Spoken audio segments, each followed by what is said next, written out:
오늘 말씀 본문은 출애굽기 19장 1절에서 6절 예배하는 백성입니다.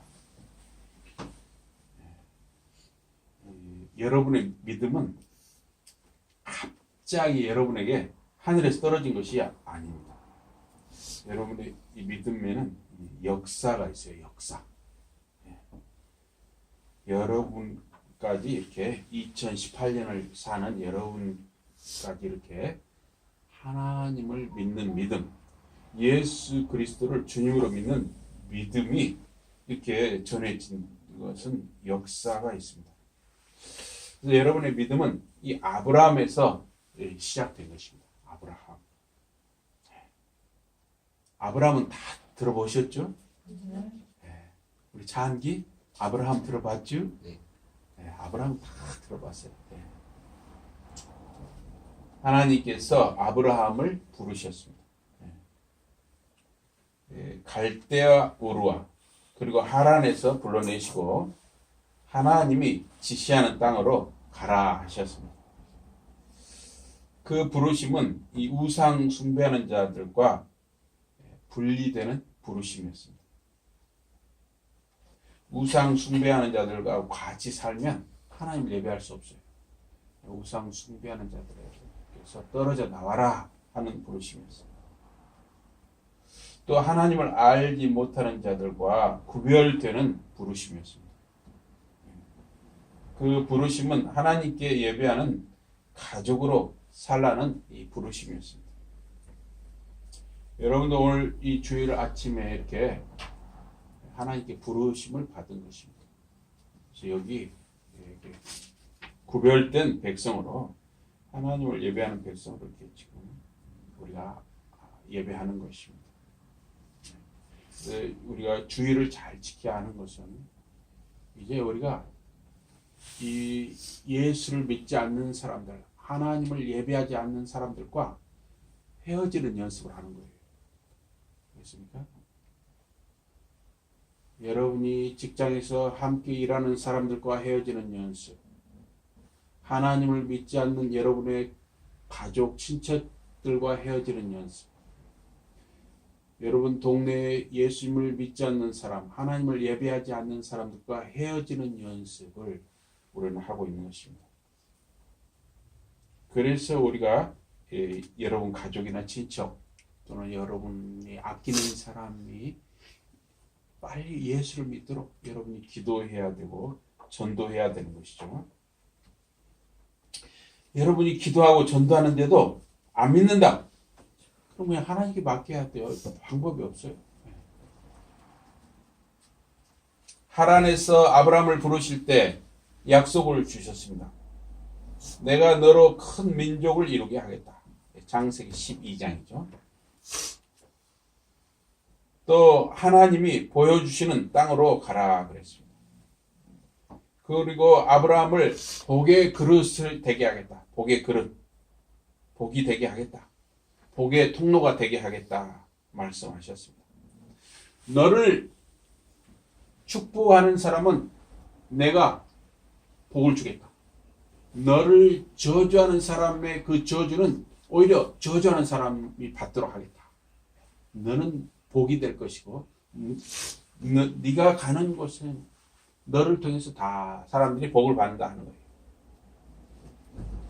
아브라함은 여호와의 말씀을 따라서 75세에 아내 사라와 조카 롯과 가축들과 종들과 함께 하란을 떠나서 가나안 땅에 이르게 됩니다.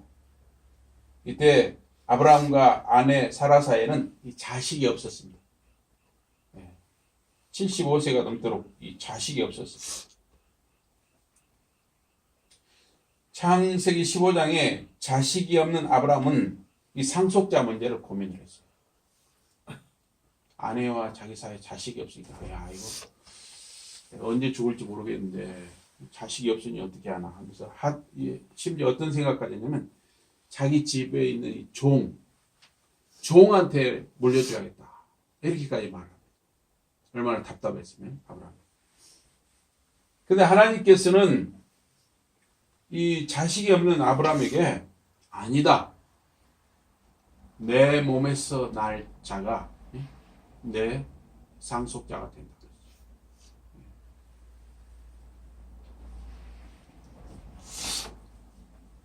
창세기 15장 4절과 5절에 보면 하나님께서 밤에 말입니다. 하늘의 별들을 보여주셨어요. 하늘의 별들을 보여주면 네가 이거 셀 수 있느냐? 내 자손들을 저 하늘의 별처럼 셀 수 없이 많이 그렇게 너의 자손의 복을 주겠다. 그렇게 약속하셨습니다. 그러나 하나님께서 그냥 말씀으로 약속하신 것이지 아직 자식이 태어나지도 않았어요.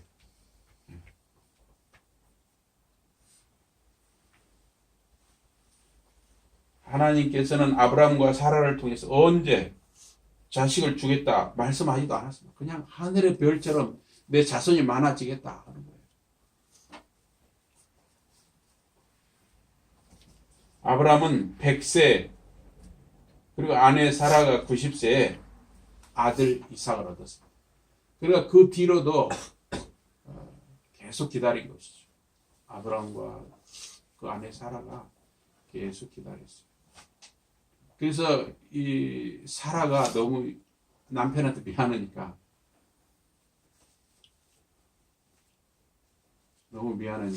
자기 집에 여종이 있어요. 자기 몸종. 여보, 안 되겠어. 그러면 당신 몸에서 날 자라고 했지 않습니까? 당신 몸에서 난 자면 될 것 같으니까 제 몸종하고라도 해서 어떤 씨를 얻읍시다. 이렇게 됐어요. 사람이 말입니다.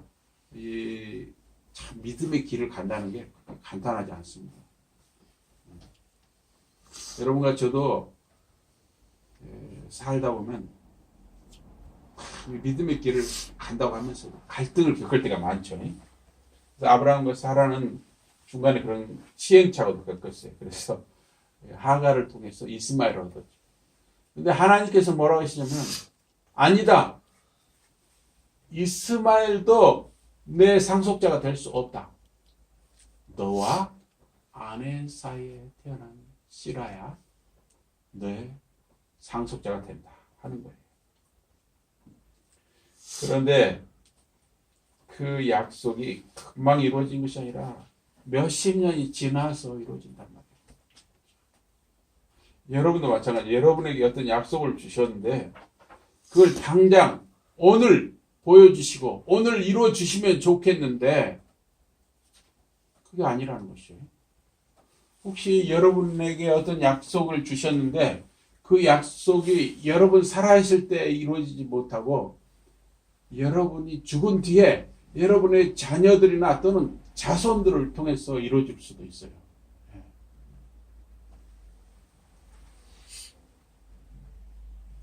아브라함이 100세, 아내 사라가 90세에 아들 이삭을 얻은 것은 하나님의 은혜와 능력으로 이루어진 것입니다.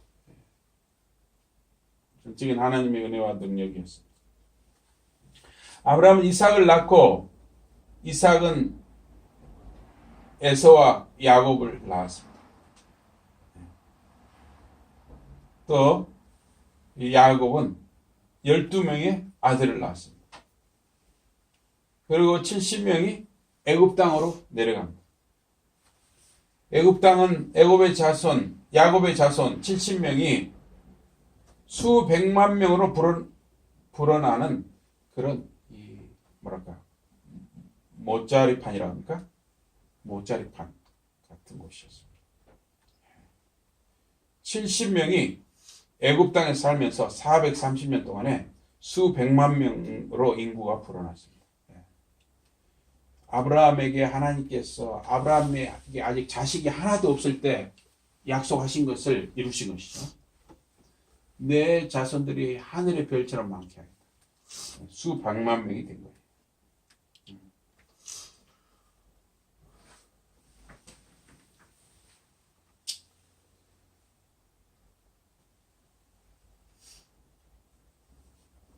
약 430년을 애굽 땅에서 애굽 사람들의 노예로 살았습니다. 예. 이 인구가 말입니다. 70명에서 수백만 명으로 불어나는 이 과정에서 이스라엘 백성들은 그냥 편하게 산 것이 아니에요. 애굽 나라 왕과 그 애굽 나라 사람들의 사람의 종노릇을 하면서 고통 가운데 살았습니다.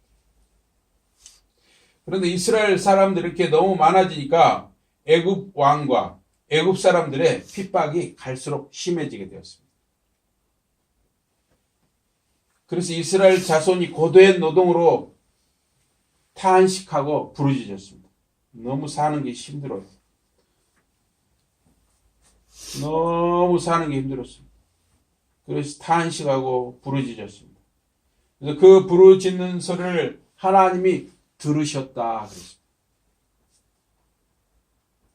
출애굽기 2장 24절에 하나님이 그들의 고통 소리를 들으시고 하나님이 아브라함과 이삭과 야곱에게 세운 그의 언약, 그의 약속을 기억하셨다. 그렇게 기록하고 있습니다. 이스라엘 백성의 고통과 신음소리를 들으신 이유는 400년 전, 500년 전 했던 약속, 아브라함과 했던 약속, 이삭과 했던 약속, 야곱과 했던 약속을 기억하신다는 것이에요.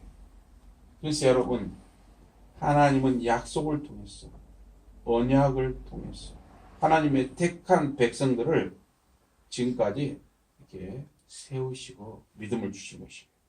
그래서 여러분의 믿음은 갑자기 하늘에서 떨어진 것이 아니라 수천 년 동안 아브라함을 통해서, 이삭을 통해서, 야곱을 통해서, 택한 백성을 통해서, 언약의 백성을 통해서 믿음이 이어지고 이어져서 오늘 2018년 여러분에게까지도 믿음이 이어진 것입니다.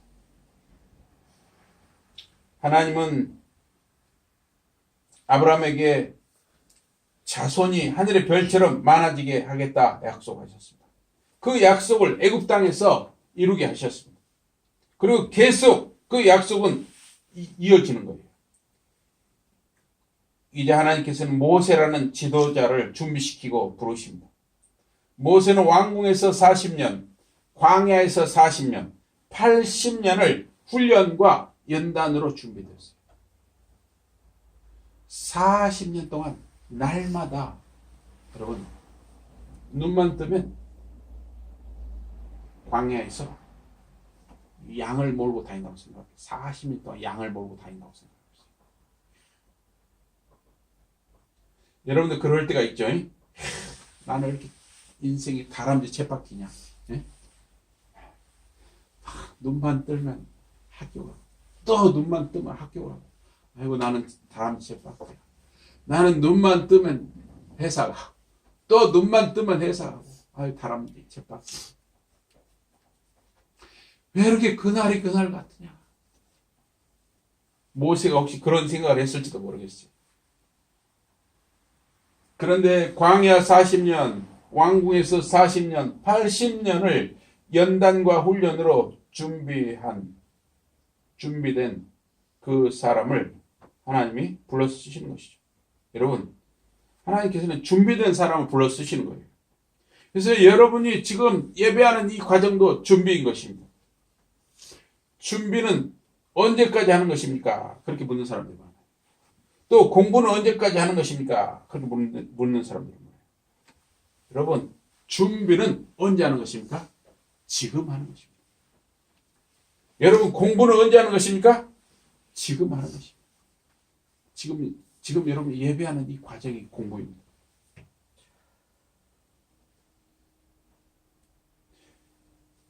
또 이렇게 묻는 수가 있어요. 공부는 언제까지 하는 것입니까? 죽을 때까지 하는 것입니다. 준비는 언제까지 하는 것입니까? 죽을 때까지 준비하는 것입니다. 그럼 또 이렇게 묻는 분들이 있어요. 제가 이렇게 죽을 때까지 공부하고 죽을 때까지 준비했는데 하나님이 저를 안 부르시면 어떻게 합니까? 우리 최양희 집사님 어떻게 해야 됩니까? 죽을 때까지 준비하고 죽을 때까지 공부했는데 안 부르시면 어떻게 합니까? 우리 상준 씨 어떻게 하면 좋겠어요? 예.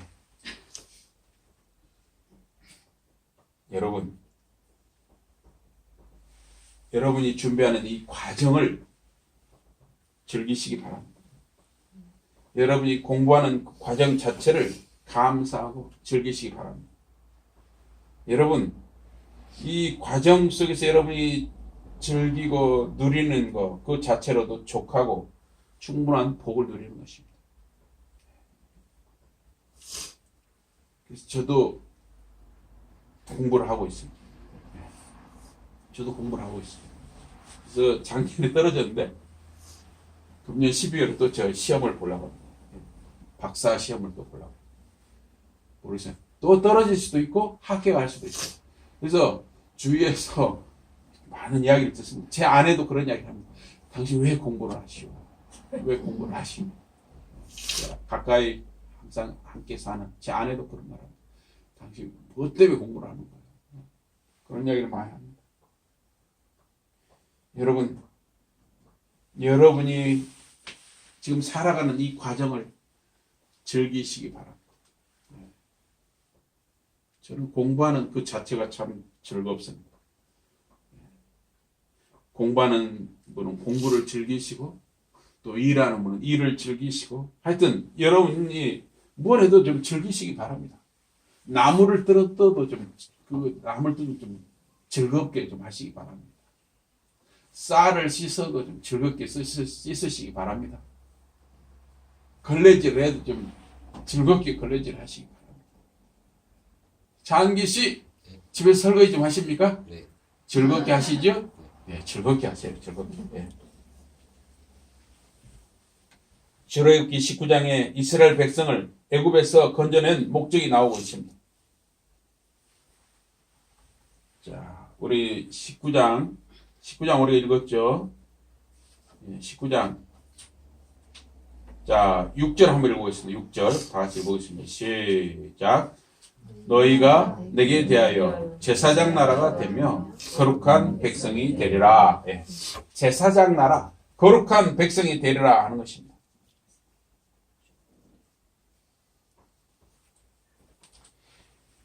사실 애굽에서 나온 이 출애굽 세대는 광야 40년 연단의 기간에 다 광야에서 죽은 것입니다. 그렇다면 광야에서 죽은 자들은 열매가 없는 무익한 자들이었을까요? 그렇지 않습니다. 그들은 광야에서 다음 세대를 낳고 기르는 역할을 했습니다. 그들이 가나안 땅에 들어가지 못하고 광야에서 다 죽었지만 그들은 자식을 낳고 기르는 일을 광야에서 했던 것입니다. 여러분, 자식을 낳고 기르는 일은 하나님의 언약 백성, 하나님의 약속의 백성을 이어지게 하는 중요한 일인 것입니다. 요즘 젊은 세대 중에 결혼은 필수가 아니라 선택이다, 이렇게 말하는 사람도 있어요. 결혼은 해도 되고 안 해도 된다고 생각하고 말하는 자들이 있습니다. 그러나 여러분, 하나님의 자녀들은 결혼은 필수인 것입니다. 하나님의 백성은 결혼은 의무인 것입니다. 그리고 여러분, 결혼해서 여러분이 자식을 주시는 대로 많이 낳는 것도 의무인 것입니다. 제가 살아가면서 제일 잘못한 게 제가 딸을 둘을 낳고 말입니다. 그 아내가 잘못은 죽겠다고 그러니까 유산을 좀 많이 했거든. 안 되겠다. 아내를 살려야겠다. 제가 예비군 훈련 가서 빨리 수술하면 빨리 보내준다고 하더라고요. 그래서 제가 그냥 빨리 줄을 서가지고 무료로 수술을 받아버렸습니다. 그런데 지금도 저는 정말 하나님께 죄송합니다. 내가 약속의 자손, 언약 백성이라는 이거에 대해서 너무 몰랐구나. 무지했구나. 여러분, 언약의 자손, 약속의 백성은 말입니다. 하나님이 주시는 대로 자녀를 낳고 기르는 것이에요. 물론 요새 참 자식 하나나 둘 낳아서 기르는 거 참 힘들어요.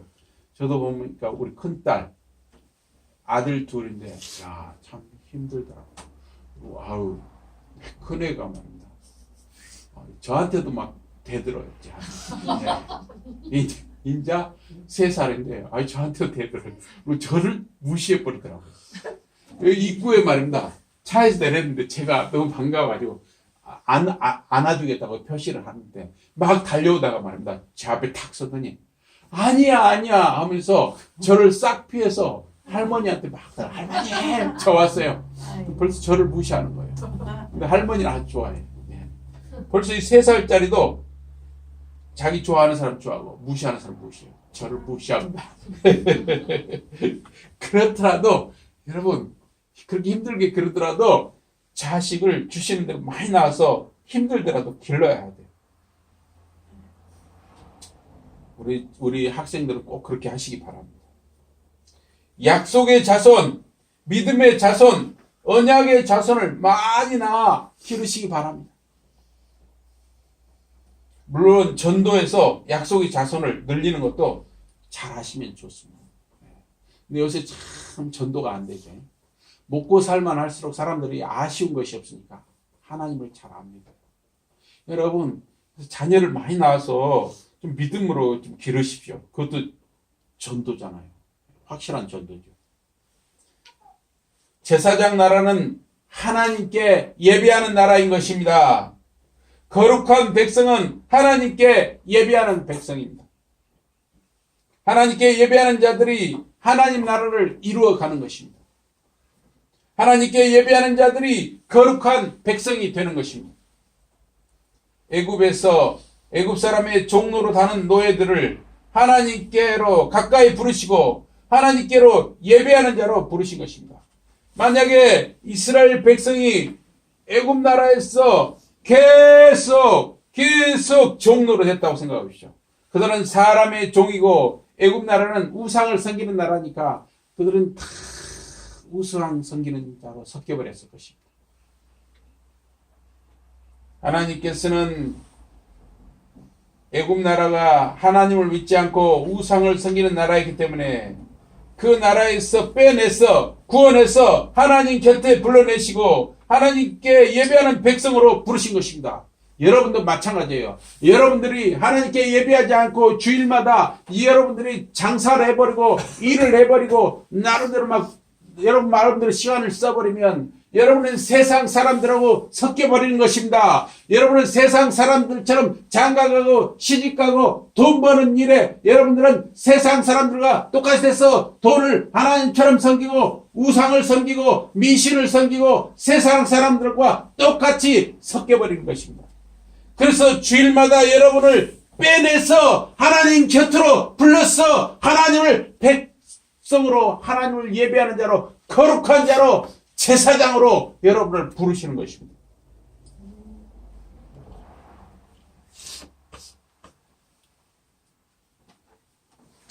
출애굽기 19장 5절에 세계가 다 내게 속하였나니 너희가 내 말을 잘 듣고 내 언약을 지키면 너희는 모든 민족 중에서 내 소유가 되겠고 라고 했습니다. 예배하는 자는 하나님과 관계가 좋아야 합니다.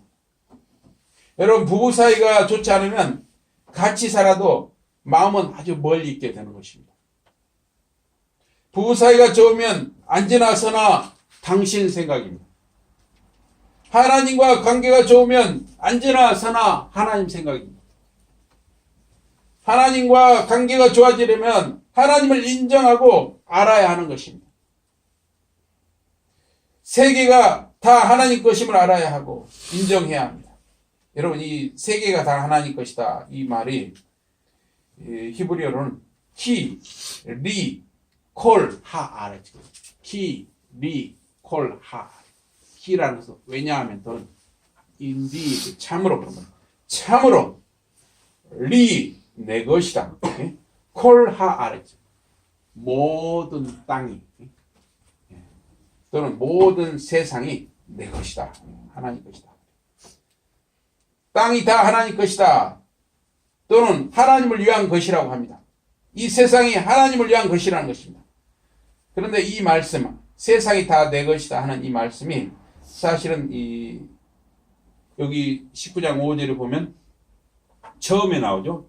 19장 5절에 세계가 다 내게 속하였나니 5절 처음에 나오는데 이게 원문상으로 히브리어로는 마지막에 나와요. 5절 제일 뒤에 세상이 다 내 것이기 때문이라 이렇게 뒤에 나옵니다. 그래서 그 5절을 처음 부분 어떻게 했냐면 제가 그걸 히브리어에서 번역을 했습니다. 그리고 지금 너희가 정령 내 목소리를 들으면 그리고 내 언약을 지키면 너희는 만민 중에 내 보물이 되리라. 이 보물, 소유란 말이에요. 세굴라란 말이에요. 세굴라. 여러분이 하나님 목소리를 들으면, 하나님의 말씀을 들으면, 하나님의 언약을 지키면 여러분은 이 세상 만민 중에서 구별한 하나님의 소유, 하나님의 보물이 된다는 거예요. 여러분이 하나님의 보물이라는 것입니다. 여러분이 하나님의 말씀을 듣고 하나님의 말씀대로 순종하고 실천하면, 그렇게 살면 하나님의 것, 하나님의 보물인 것입니다. 자, 여러분 옆에 분하고 악수하면서 하나님의 보물이십니다. 하나님의 보물이십니다. 하나님의 보물. 친구. 하나님의 하나님의 보물이십니다. 눈 좀 마주쳐주세요. 하나님의 보물이십니다. 하나님의 보물이시에요. 하나님의 보물이십니다. 하나님의 보물이십니다. 네.